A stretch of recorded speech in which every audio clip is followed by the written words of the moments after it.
Next आता है बेटा हमारा कि वर्तमान काल। वर्तमान काल किसे कहते हैं? सबसे पहले देखिए कि क्रिया के जिस रूप से हमें यह पता चले कि क्रिया अभी संपन्न हो रही है, यानी कोई भी काम जो है वो वर्तमान काल में हो रहा है, तो उसे हम क्या कहेंगे? वर्तमान काल। यानी जो प्रेजेंट समय में जो काम चल रहा हो उसे हम वर्तमान काल कहते हैं। ये तो आपने लास्ट ईयर किया होगा, तो आपको पता है। ठीक है, आगे वर्तमान काल के 3 भेद होते हैं।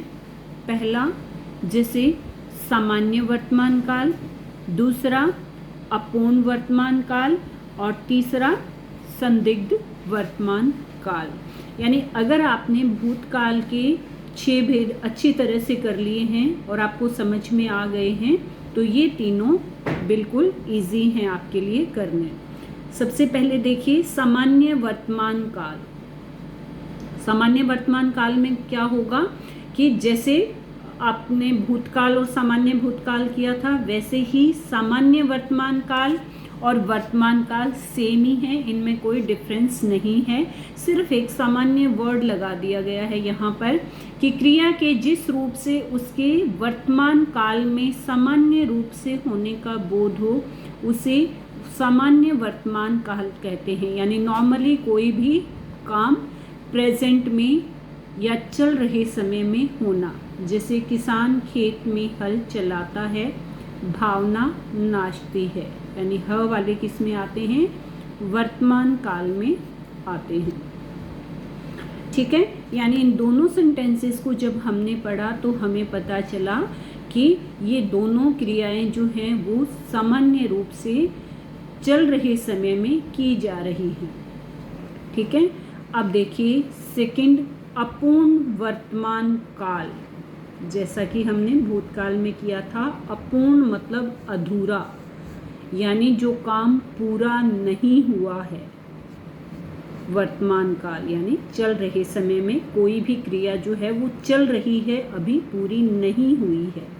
कि जब कोई भी कार्य वर्तमान काल में आरंभ होकर पूर्ण न हुआ हो, यानी पूरा न हुआ हो, उसे अपूर्ण वर्तमान काल कहते हैं। कि कोई भी जो क्रिया है वो वर्तमान में शुरू हो चुकी है लेकिन अभी खत्म नहीं हुई है, वो चल रही है, वो अधूरी है, उसे हम क्या कहेंगे? अपूर्ण वर्तमान काल। जैसे देखिए कि अर्चना रो रही है से हमें क्या पता चला कि कोई भी जो क्रिया है वो प्रेजेंट समय में की जा रही है, जो चल रहे समय में की जा रही है, लेकिन वो क्रिया जो है वो पूरी नहीं हुई है, रो रही है, यानी वो कंटिन्यू रो रही है, वो अभी रुकी नहीं है। बच्चे खेल रहे हैं, यानी बच्चों के द्वारा जो खेलने की क्रिया की जा रही है वो कंटिन्यू अभी चल रही है, वो काम पूरा नहीं हुआ है। और मान लीजिए यहाँ पर होता कि अर्चना रोती है, बच्चे खेलते हैं, तो कौन सा हो जाता यहाँ पर वर्तमान काल का रूप? सामान्य वर्तमान काल हो जाता। लेकिन यहाँ पर हमें ये पता चल रहा है इन क्रियापदों से कि ये क्रिया जो है वो अभी चल रही है, समाप्त नहीं हुई है, तो उसको हम क्या कहेंगे? अपूर्ण वर्तमान काल। यानी जो क्रिया की जा रही है वो अभी अधूरी है, वह अभी अपूर्ण है, तो वहाँ पर अपूर्ण वर्तमान काल होता है। नेक्स्ट हमारा आता है संदिग्ध वर्तमान काल। संदिग्ध यानी जिसमें हमें संदेह हो कि कोई भी काम जो वर्तमान काल में हो रहा है उसके होने में हमें संदेह का बोध हो, उसे हम क्या कहेंगे? संदिग्ध वर्तमान काल।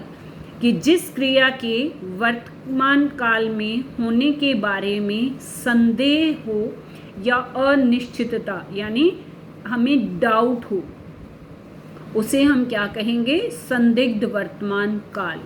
जैसे देखिए पिताजी साइकिल लाते होंगे, यानी एक तो मैं कहूँ कि पिताजी साइकिल ला रहे हैं या लाए हैं। अब मैंने कहा लाते होंगे, यानी मैं आइडिया लगा रही हूँ कि शायद लाते होंगे, पता नहीं कि वो लाएंगे या नहीं। गीता पढ़ रही होगी, यानी इससे हमें क्या पता चल रहा है कि मैं आइडिया लगा रही हूँ कि गीता पढ़ रही होगी, यानी मुझे पता नहीं है कि वह पढ़ रही है या नहीं, सिर्फ मैंने आइडिया यहाँ पर लगाया है, मुझे इस काम में संदेह है। जैसा कि आपने संदिग्ध भूतकाल पढ़ा था, उसमें क्या था कि भूतकाल में कोई क्रिया हो चुकी है या नहीं, ठीक है, और यहाँ पर किस वर्तमान काल में क्रिया हो रही है या नहीं, इसमें आपने ध्यान देना है। जैसे मान लीजिए कि पिताजी साइकिल लाते होंगे, इट मीन्स वर्तमान काल, और संदिग्ध होंगे मतलब संदिग्ध, और पिताजी साइकिल ला चुके होंगे यानी संदिग्ध भूतकाल। गीता पढ़ रही होगी कि वर्तमान समय में शायद पढ़ रही होगी, और गीता पढ़ चुकी होगी कि वह शायद भूतकाल में पढ़ चुकी होगी।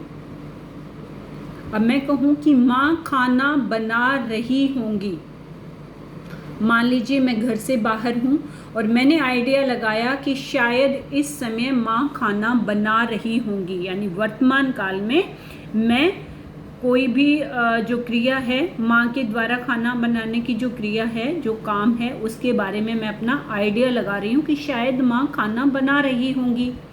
और एक मैंने आइडिया लगाया भूतकाल के लिए कि माँ खाना बना चुकी होंगी, यानी वो क्या हो जाएगा, भूतकाल। तो ये आपने यहाँ पर थोड़ा सा ध्यान रखना है कि संदिग्ध वर्तमान में क्या होगा और संदिग्ध भूतकाल में क्या होगा, दोनों में ही हम आइडियाज़ लगाते हैं, हम कंफर्म नहीं होते हैं। नेक्स्ट आता है भविष्यत काल। भविष्यत काल क्या होता है कि जो हमें आने वाले समय का बोध कराता है, यानी क्रिया के जिस रूप से यह बोध हो या यह पता चले कि क्रिया आने वाले समय में संपन्न होगी, यानी जहाँ पर फ्यूचर की बात होती है वहाँ पर क्या होगा, भविष्यत काल। ठीक है, जैसे देखिए रानी मथुरा जाएगी, रिया स्कूल जाती होगी, यानी ये सब ये जो क्रियाएं हैं वो किसका रूप है,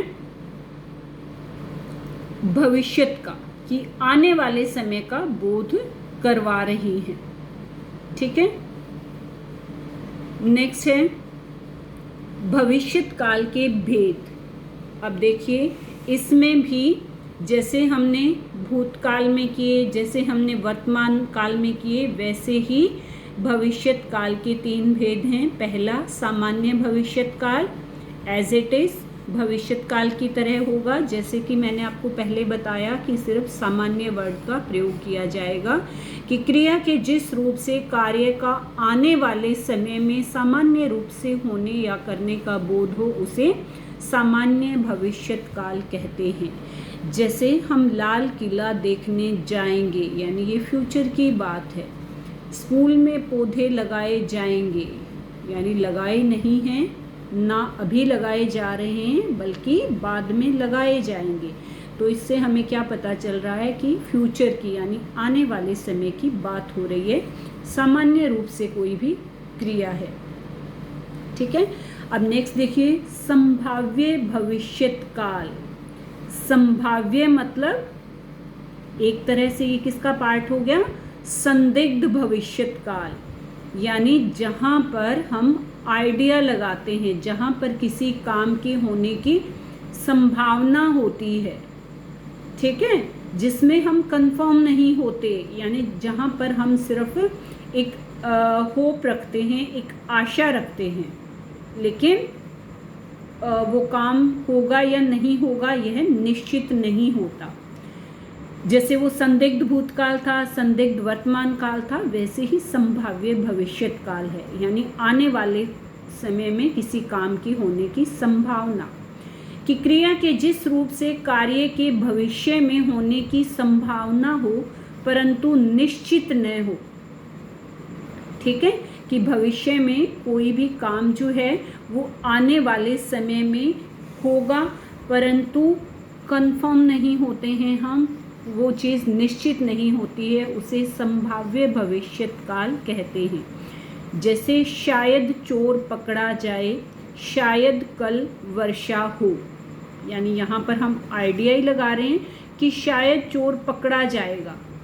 हम कंफर्म नहीं है कि चोर पक्का ही पकड़ा जाएगा, हमने आइडिया लगाया, यानी यहाँ पर संदिग्ध है, संभावना है, शायद कल वर्षा हो, कि जिसमें हमें आने वाले समय में कि वर्षा होगी या नहीं होगी इसके बारे में हमने आइडिया लगाया है कि शायद कल वर्षा होगी, हम पक्का नहीं कह सकते, संभावना है, होप है कि शायद कल बारिश होगी। तो यहाँ पर क्या होगा, संभाव्य भविष्यत काल। नेक्स्ट आता है हेतु हेतुमद भविष्यत काल, यानी हमने क्या किया था पहले, हेतु हेतुमद भूतकाल, तो वैसे ही वहाँ पर भूतकाल की बात हुई थी और यहाँ पर भविष्यत काल की बात होगी। बाकी रूल वही है कि एक काम का होना दूसरे काम पर निर्भर होगा, कि कोई भी जो काम है वो एक क्रिया जो है वो दूसरे पर निर्भर करेगी तभी वह कंप्लीट होगी। इसकी डेफिनेशन क्या होगी कि इस काल के वाक्य में एक क्रिया का होना दूसरी क्रिया पर निर्भर होता है, यही हमने भूतकाल में पढ़ा था, अर्थात क्रिया किसी अन्य क्रिया के संपन्न होने पर ही होगी, यानी अगर हम एक काम करेंगे तो ही हमारा दूसरा काम होगा। इसे हम क्या कहते हैं, हेतु हेतुमद भविष्यत काल। जैसे यदि भूकंप न होता तो सब कुछ ठीक रहता, ठीक है। ये सेंटेंस बेटा आपका रोंग है, इसमें ये आना चाहिए था कि यदि भूकंप नहीं आएगा तो सब कुछ ठीक रहेगा, यानी भविष्य की बात होगी। जैसे सेकंड देखो, व्यायाम करोगे तो स्वस्थ रहोगे, यानी स्वस्थ रहने के लिए क्या ज़रूरी है, व्यायाम करना ज़रूरी है। तो यहाँ पर एक क्रिया का होना दूसरी के ऊपर निर्भर कर रहा है। जैसे मैंने कहा कि यदि तुम मेहनत करोगे तो प्रथम आओगे, ठीक है, आओगे, करोगे, यानी ये जो क्रियाएं हैं वो हमें किस चीज़ का बोध करवा रही हैं, भविष्यत काल का, ठीक है। तो एक काम का होना कि यदि तुम मेहनत करोगे तो प्रथम आओगे, यानी प्रथम आने के लिए क्या ज़रूरी है, मेहनत करना, कि एक काम के लिए दूसरे काम का होना ज़रूरी है। और मैंने कहा कि यदि तुम मेहनत करते तो प्रथम आते, यानी ये भविष्य की बात, ये भूतकाल की बात हो चुकी है कि वो क्रिया हो चुकी है और तुम प्रथम नहीं आए हो। और सेकंड में क्या कि यदि तुम मेहनत करोगे तो प्रथम आओगे, यानी यह आने वाले समय की बात है, यानी भविष्यत काल की बात है। तो आपको क्लियर हुआ है कि एक काम का होना दूसरे काम पर निर्भर करेगा। तो आई थिंक बेटा आपको ये समझ में आ गए होंगे और आपने अपने आप इस चैप्टर की रीडिंग ज़रूर लेनी है और इसको रटना नहीं, आपने क्रैम मत करना, इनको समझ के करना है। कुछ चीज़ें इसमें आपके लिए नई आई हैं, तो न्यू ऐड हुआ है कुछ, तो आपने इसको अच्छे से समझना है, इनके एग्जाम्पल्स का मीनिंग, इनकी सेंस को समझ के फिर करना है। और फिर भी अगर आपको कोई प्रॉब्लम आती है तो आप मुझे कॉल या व्हाट्सएप के थ्रू आप मुझसे पूछ सकते हैं और इसकी बुक एक्सरसाइज कर लेना और ये कंप्लीट चैप्टर आपने लर्न करना है। Thank you.